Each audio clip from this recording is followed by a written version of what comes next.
En 1970, durante mi residencia en Duke, aprendí que introducir la fe en las conversaciones médicas no era solo inapropiado, sino antiético. Los buenos doctores y enfermeras simplemente no lo hacen. Aprendí también que a la mayoría no le importaba, especialmente en el ambiente académico. Al revisar la literatura médica, descubrí que la realidad no coincide con mi enseñanza. Si lo que nos interesa son los resultados basados en evidencias y en lo que dicen los datos, entonces hay información muy convincente en la literatura médica sobre la fe. Hace poco, Bill conversó con el Dr. Frank Young sobre este interesante tema. El Dr. Young fue decano de la Facultad de Medicina y Odontología en la Universidad de Rochester, antes de ser comisionado de la Federal Drug Administration. Hoy en día, es el director ejecutivo del Forbes Seminary Metro Washington y director de ministerios de adultos en la Cuarta Iglesia Presbiteriana en Bethesda, Maryland. Dr. Young, ¿qué relación cree usted que existe entre la fe y la salud de una persona? No creo que sea posible, bajo ninguna circunstancia, separar la salud y la fe. Todos somos, a fin de cuentas, seres humanos, que a veces nos enfermamos. Dios nos creó de manera que nosotros los médicos trabajemos al margen, pero es realmente el proceso natural curativo el que sigue su curso. Olvidar la dimensión espiritual nos deja a nosotros como doctores desarmados. La pregunta es, ¿deberíamos hablar de religión con nuestros pacientes o no? Los estudios son bastante claros. Mientras más firme es la fe del paciente, mejores son los resultados mentales y físicos. Si desea una herramienta para mejorar los resultados físicos y mentales, ayude a sus pacientes a afirmar su fe. Los datos en este campo son abrumadores frente a los antiguos conceptos que muchos aprendimos. Desde 1970, cerca de 450 estudios de investigación revisados por profesionales han analizado la relación entre el nivel de profundidad de la fe y la salud mental y física. Y tal como se indica en las revisiones sistemáticas de estos datos, el compromiso religioso, sin importar cómo se lo mida, tiene un impacto positivo en más del 80% de los estudios. En cerca del 16% se muestra un efecto neutral y en menos del 4% se señala un impacto negativo. En un artículo de la edición de julio del 98 de Archives of Family Medicine, el Dr. Dale Matthews escribe: la literatura empírica de los estudios epidemiológicos y clínicos respecto a la relación entre los factores religiosos y el estado de salud físico y mental en las áreas de prevención, tratamiento y recuperación se revisaron. Una gran parte de datos empíricos publicados sugieren que el compromiso religioso juega un rol beneficioso en la prevención de enfermedades mentales y físicas, mejorando el manejo de las mismas y facilitando su recuperación. Los datos disponibles sugieren que los doctores que hacen aún mínimos cambios en la forma en que los compromisos religiosos de los pacientes son incluidos en la práctica clínica pueden mejorar los resultados médicos. Otro factor que no puede obviarse son los deseos personales de sus pacientes. La mayoría, de acuerdo al estudio, están abiertos a conversar con usted sobre temas espirituales. Preguntamos a algunos doctores que usted ya conoció en la sesión 1 si encontraron apertura en los pacientes para conversar sobre temas religiosos. Nunca he tenido a alguien, excepto aquel ministro que salió a brincos de mi oficina, que haya mostrado rechazo a que yo comparta mi fe con ellos. La única vez que pregunté a un paciente o a un feligrés una vez fui al hospital y conozco a un paciente de otra cama. Le pregunto si quiere que oremos. Era una mujer mayor y cuando lo hice, descubrí más tarde que estaba en el bidet. Y ella dice, mejor no en este momento. La mayoría están abiertos y a veces he quedado sorprendido de que alguien que parecía ser receptivo no lo fue y alguien que quizás dentro de mi espíritu pensaba, no les interesa y resultó que llegó a interesarse. Así me sorprendo todo el tiempo. Yo creo que es así como Dios trabaja. Él sigue su derrotero y no el mío. Esto puede sorprendernos, pero las encuestas de población revelan que la fe es muy importante para la mayoría de pacientes que atendemos. Si los datos son correctos, la mayoría de pacientes afirman estar abiertos a que usted y yo conversemos con ellos sobre temas espirituales, pero con 3 condiciones. Piden que lo hagamos con su autorización, que lo hagamos con sensibilidad y que lo hagamos con respeto. Disculpa, Walt, yo sé que tienes razón. De seguro la mayoría de americanos practica algún tipo de fe religiosa, pero esta puede tener distinto significado para cada uno. Solo porque yo valore la Biblia no quiere decir que mis pacientes también. Buena observación como siempre, Ken. Pero afortunadamente aquí no tenemos que atenernos a nuestra opinión. Existen investigaciones que explícitamente nos indican que la gran mayoría de tus pacientes y los míos creen que la Biblia es un buen libro. Creen que la Biblia está llena de sabiduría, que sus principios son útiles. Y el 98% está abierto a que tú y yo compartamos los principios bíblicos con ellos. Cerca del 94% de los estadounidenses dice creer en Dios, y aun si no son religiosos o no van a la iglesia, cerca del 72% afirma estar significativamente influenciado por la religión o la espiritualidad. Algunas encuestas en Nueva York, Pensilvania, Carolina del Norte, Dakota del Norte, Washington, Oregon y California, hechas simultáneamente a varios pacientes, señalan que el 85% está abierto a tratar temas espirituales, siempre que se lo haga con su autorización, con respeto y con sensibilidad. Y sorprendentemente, el 50% expresa que les gustaría que su doctor ore con ellos. Bill conversó con algunos doctores sobre sus experiencias al orar con sus pacientes. Lo estaba atendiendo para una colonoscopía y él me había expresado mucha ansiedad en ese momento. Finalmente se manifestó y dijo, ¿cree en la oración? Esto fue, creo, 1 o 2 meses después de la conferencia de Solución Salina. Así que estaba muy sintonizado. Le dije, ¿le gustaría que ore con usted? Entonces oré con él. La mayoría del tiempo los pacientes abren la puerta, están emocionados de encontrar que hay un doctor que realmente ora. Me parece que hay libertad de compartir con un paciente en oración, ya que ambos estamos hablando de igual a igual y compartiendo el Evangelio a través de la oración.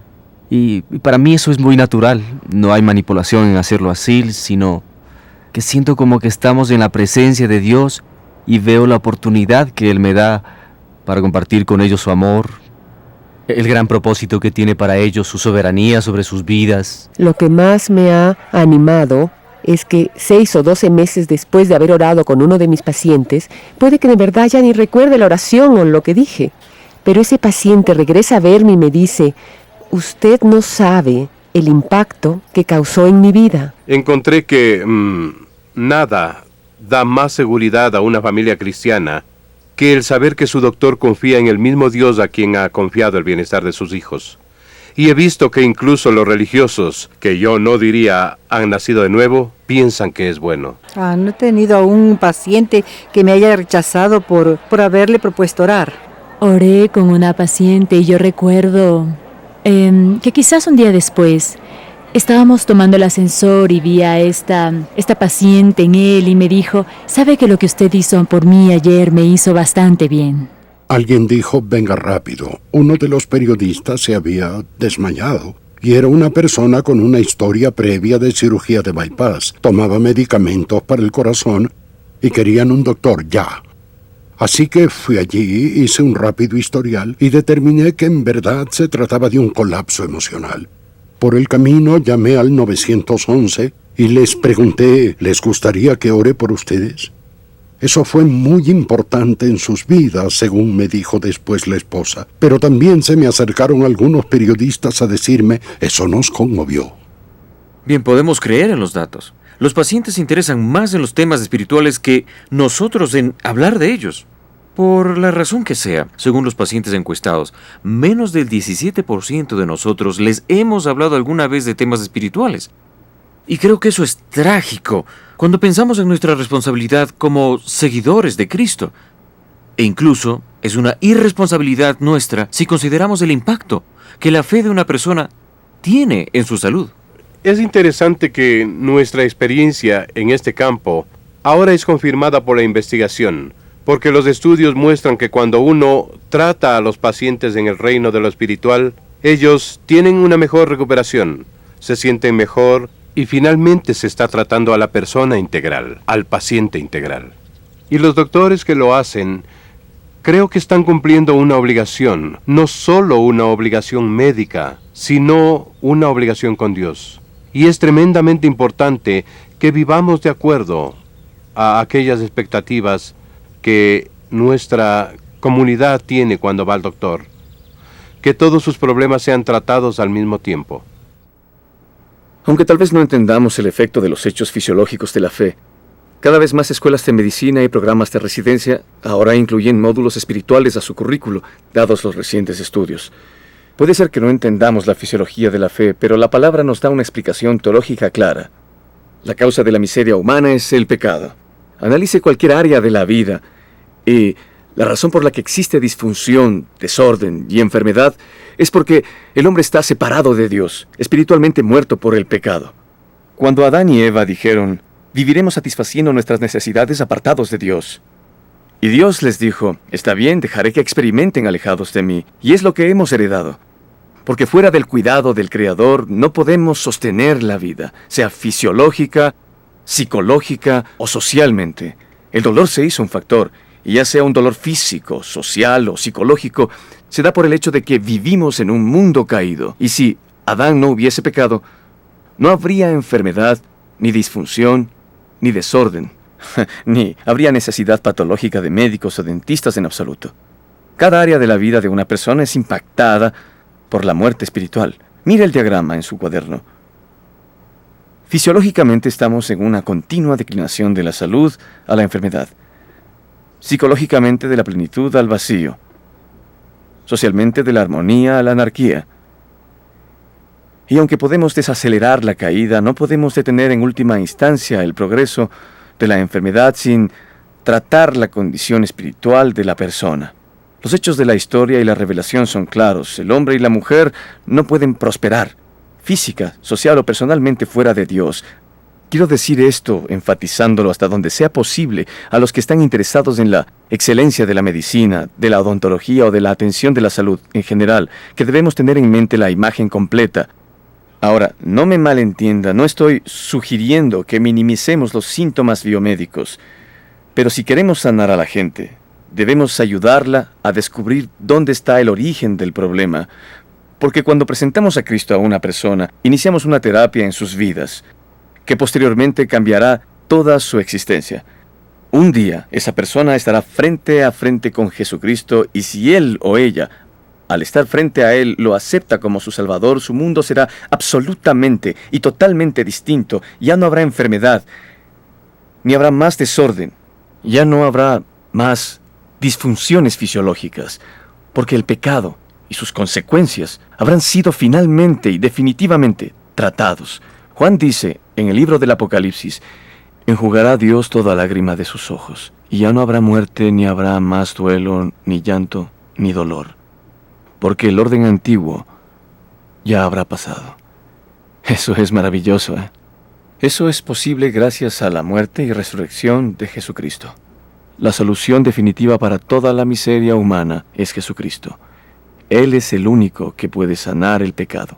Perdona, Bill, odio interrumpir, pero ya has visto que algunos estamos peleando con esto un poco. No, eso está bien. Créeme, todos hemos luchado con esto. Entiéndeme, no estamos en contra del Evangelio, es solo que lo que estudiamos fue medicina.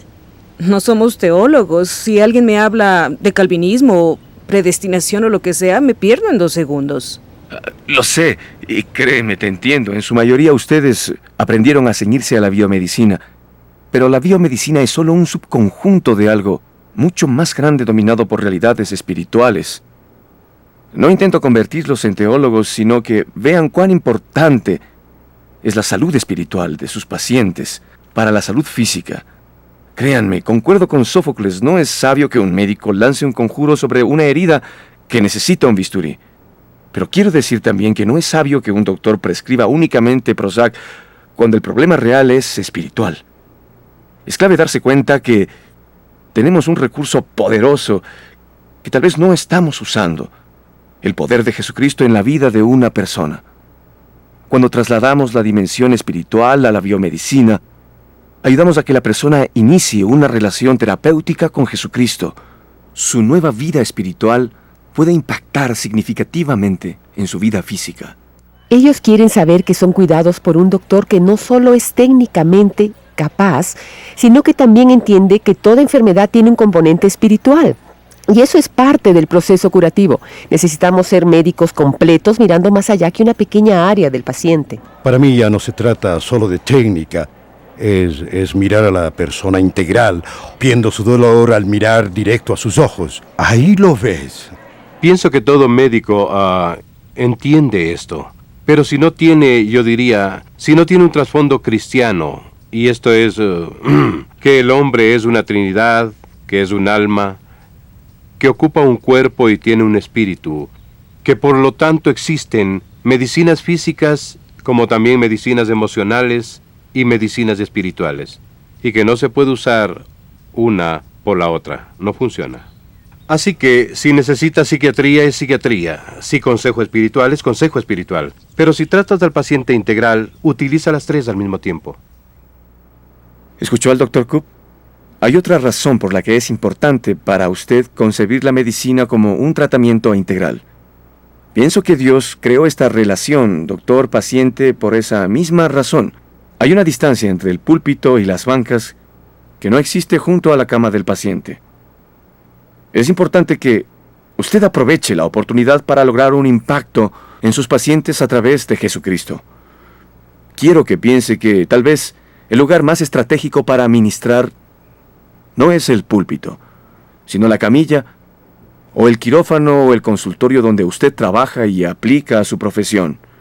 Pregunté al Dr. Frank Young cuál era su consejo para los doctores que anhelan impactar espiritualmente en sus pacientes. Hay dos cosas que yo diría.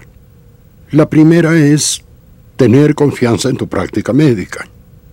Ser un cristiano lleno del Espíritu no es excusa para ser mal médico.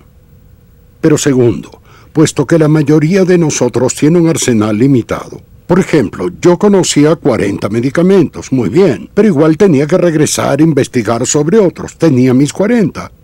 Yo abogo porque realmente tengamos un arsenal espiritual de por lo menos 40 versículos. Frank, en cierta forma, tú como pastor es de esperarse que hables de cosas espirituales, ¿verdad?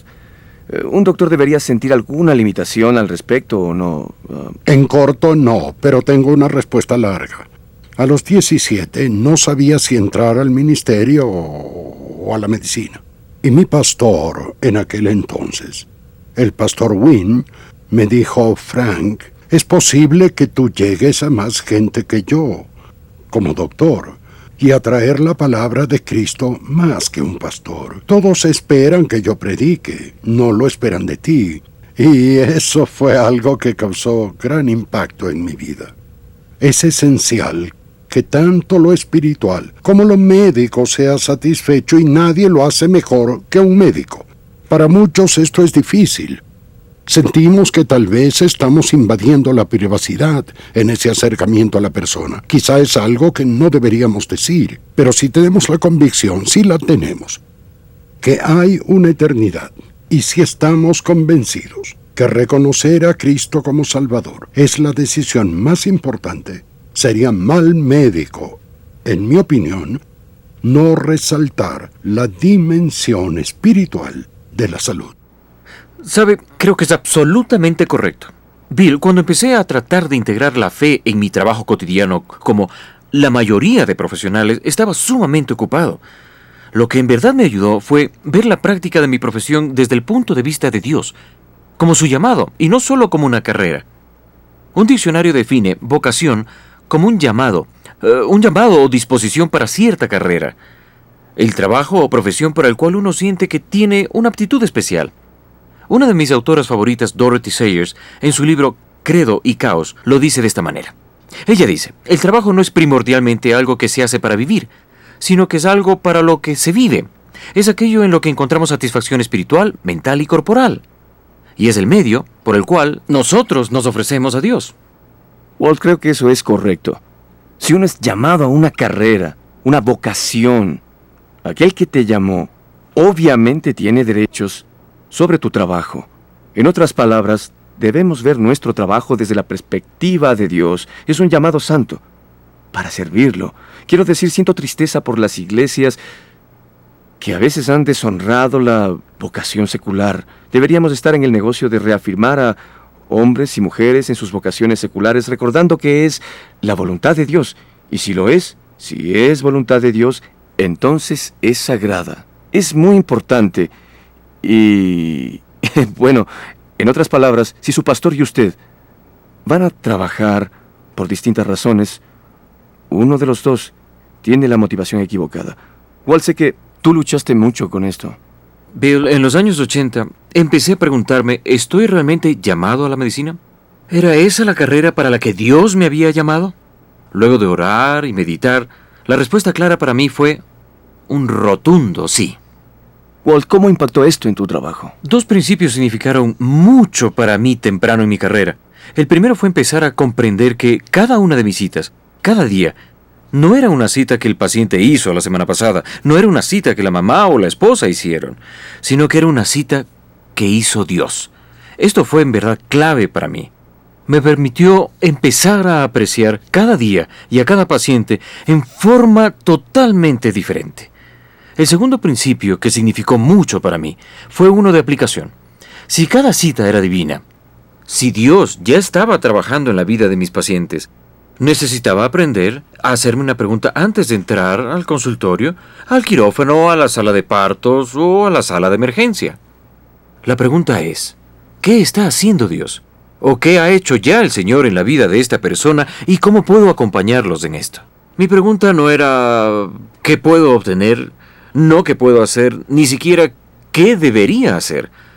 Y este cambio me permitió dejar de enfocarme en mí mismo. Mis preguntas se volvieron ¿qué está haciendo Dios en la vida de este paciente? ¿Y cómo puedo acompañarlos? Walt, es un cambio significativo de pensamiento. ¿Cómo esto afectó a tu trabajo? Oh, Bill, para ser sincero contigo, fue una difícil transición. Me costó meses llegar al final de algún día lleno de citas, sin haberme olvidado por completo de ver lo que Dios ya estaba haciendo. Finalmente, mi asistente médica, Leticia, tomó unas pequeñas tarjetas y escribió QEHD en ellas, que significaba ¿qué está haciendo Dios? Bueno, ella colocó estas tarjetas en la cartelera fuera del consultorio y esto realmente me ayudó a enfocarme en por qué estaba yo allí y por qué el paciente estaba allí. Ese es también un cambio rotundo de cómo tú y yo fuimos entrenados para acercarnos al evangelismo. Aprendimos a enfocarnos en lo que podíamos y debíamos hacer para Dios en vez de ver lo que Él ya hacía. Basta compartir el evangelio, no importa que la persona esté lista a recibirlo o no. Bill, realmente tuve que reevaluar mis metas. Especialmente con mis pacientes, ya no podía verlos como proyectos espirituales, sino como personas con necesidades. Yo no quería forzar la religión en ellos. Yo quería descubrir cómo podía amarles y servirles con mi conocimiento médico y mi conocimiento espiritual. Así es. Queremos animarlo a considerar cuáles deberían ser sus objetivos cuando entre a visitar a su primer paciente. Mañana o el lunes en la mañana. Su objetivo primordial debe ser cómo puedo transmitir el amor de Dios a este paciente. No cómo lograr un trofeo espiritual, no cómo puedo aumentar mi puntaje, no cómo puedo guiar a alguien hacia Cristo hoy, no qué puedo hacer por Dios hoy. Su consulta no es un pedestal para que hagan la oración y no es un pedestal para la evangelización. Pero por otro lado, es un peldaño para amar y servir a la gente allí donde están. Estoy de acuerdo. Estoy convencido que acercarnos a los pacientes con otra agenda diferente de amarlos, servirlos y llenar sus necesidades viola las normas éticas y también bíblicas. Ahora, tengo serios problemas con un doctor que entra al consultorio y se acerca al paciente con un solo objetivo fundamental, el de testificar al paciente o aplastar fuertemente con su fe al paciente. Pero si es que entra a un consultorio llevando consigo todo lo que usted es, intelectual y espiritualmente, para llenar todas las necesidades de sus pacientes, entonces creo que verá a Dios haciendo cosas extraordinarias a través suyo y a pesar de usted. Creo que ofrecer algo menos que eso a los pacientes, Bill, es totalmente antiético. Sí, sabes, Walt, pienso que Dios ha llamado a cada proveedor de salud cristiano al día a día de esta práctica. Él dijo en Mateo 4:19, síganme y os haré pescadores de hombres. Y como un pescador que saca lo que está vivo para matarlo, Él lo ha escogido a usted como un canal de su gracia para encontrar a los que están muertos espiritualmente y llevarlos a una nueva vida.